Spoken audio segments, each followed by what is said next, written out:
Hello tout le monde, j'espère que vous allez bien. Moi je vais très bien. Je suis de retour partager avec vous une nouvelle vidéo. Si tu es nouveau sur ma chaîne, n'hésite pas s'il te plaît à t'abonner et à cliquer sur la clochette de notification pour être prévenu à chaque fois que je poste une vidéo. Aujourd'hui je vais parler d'un sujet qui me tient particulièrement à cœur et un sujet très sensible pour la communauté africaine, celui de la soumission d'une femme. Est-ce qu'une femme doit être réellement soumise à son mari ? Je vais vous raconter une petite histoire. C'est l'histoire d'une femme que j'ai rencontrée au Cameroun il y a plus de 5 ans aujourd'hui. Cette femme subissait des violences conjugales, physiques et psychologiques. Quand je m'adressais à cette femme, elle tentait de m'expliquer que si elle était dans cette situation, c'est parce qu'elle n'avait pas été assez soumise, qu'elle devait travailler là-dessus pour s'améliorer et rétablir l'équilibre dans son couple. Moi j'étais complètement choquée, j'étais perturbée. Mais vous inquiétez pas, heureusement elle est partie, elle a réussi à se reconstruire aujourd'hui et elle va bien. Mais à ce moment-là, son histoire m'a vraiment perturbée. Parce que je me suis dit, pourquoi sa soumission à elle n'a-t-elle pas marché? Parce qu'en soi, pour moi, elle était la définition même du mot soumis. Elle était vraiment soumise à son mari. Est-ce qu'il faut vraiment être soumise? Je me suis posé plein de questions sur le moment et voilà, donc ce qui m'a poussé à faire quelques recherches. Si tu veux vraiment savoir ce que je pense, regarde la vidéo jusqu'à la fin, ne tire pas des conclusions après 2 minutes de visionnage, non, regarde la vidéo jusqu'à la fin et tu me dis ce que tu en penses. À tout de suite.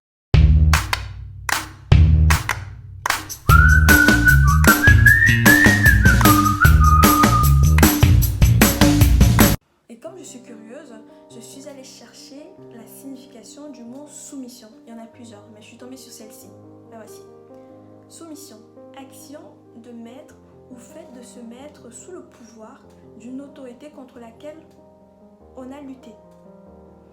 Du coup, je me suis dit, lutter, c'est quoi le rapport? Normalement, dans un couple, c'est plus de la collaboration, il n'y a pas question de lutte. En faisant des recherches, je suis tombée sur un article de Angel Jurado qui tentait d'expliquer que la soumission dans ce sens est arrivée avec la colonisation. Quand les colons sont arrivés, ils ont trouvé en fait des femmes qui occupaient déjà des postes à pouvoir. Les femmes pouvaient s'exprimer librement et il n'y avait pas de limitation de genre sur les postes qui demandaient une grande implication. Sauf que tout a basculé quand ils ont tenté de nous faire croire que la place de la femme se limitait à la cuisine et dans la chambre. Quand ils sont partis, ils nous ont laissés avec cette idéologie en héritage. Certaines personnes, certains hommes manipulateurs s'en sont servis pour opprimer davantage les femmes dans ce sens. De plus en plus, les femmes s'étouffaient dans leur nouveau rôle au profit des hommes. Si j'en crois cet article, ces formes de soumission où l'homme a pleinement le droit sur la femme et peut châtier à la limite, ne vient absolument pas de nous. C'est une pratique qui a été machinalement ancrée dans nos pratiques.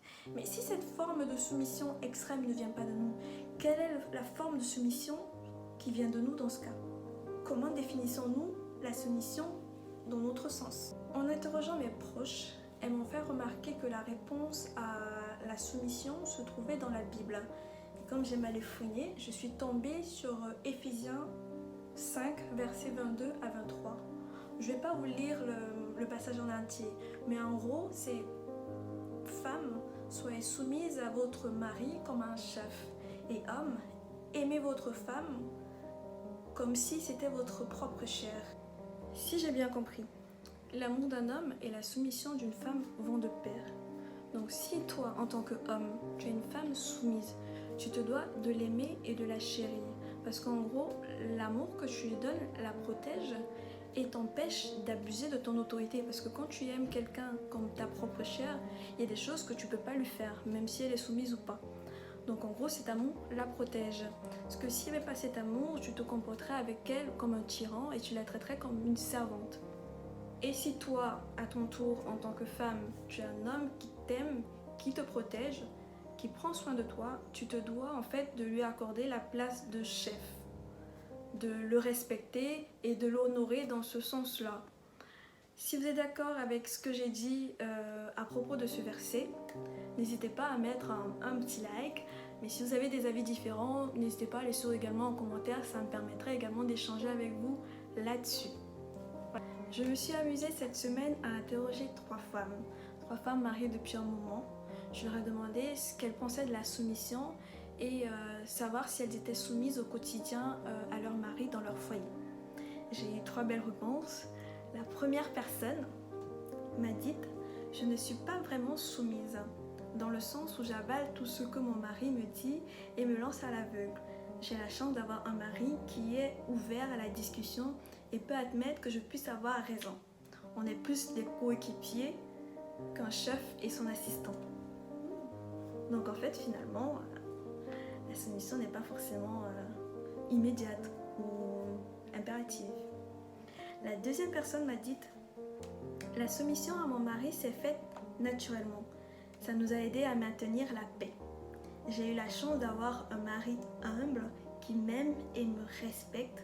À mon tour, je lui laisse la place de chef, en lui laissant prendre la parole et s'exprimer librement. Ça lui fait plaisir et on est tous les deux heureux. » Pas mal. La troisième personne m'a dit « Je suis parfois soumise. » Ça m'a fait bien rire. Mon mari est comme un chef par titre. Je lui souffre beaucoup d'idées à l'oreille et on laisse croire que ça vient de lui. Parfois, je suis têtue, car à la base, je suis très indépendante comme femme, mais après une bonne communication, on retrouve toujours un compromis. J'étais vraiment très surprise des 3 réactions, des 3 réponses complètement différentes. Bon, voici ce que j'ai compris. De 1. Pour être soumise à un homme, il faut vous assurer au préalable que cet homme vous aime comme si vous étiez sa propre chair. De peur de vous retrouver avec un dictateur et de vous laisser vous détruire à petit feu. De 2. La soumission, c'est un jeu de rôle.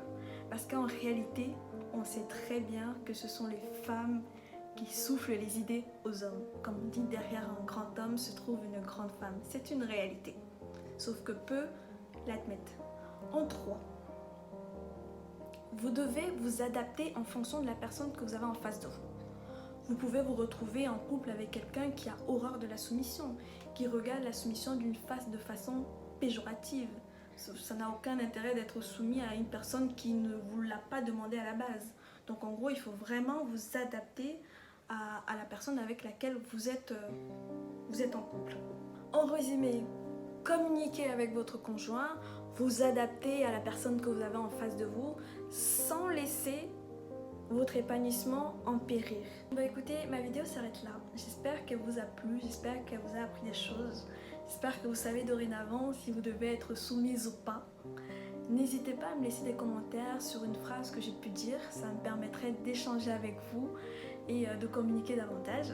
Je vous souhaite plein de belles choses, un bon week-end, une bonne semaine et plein de choses.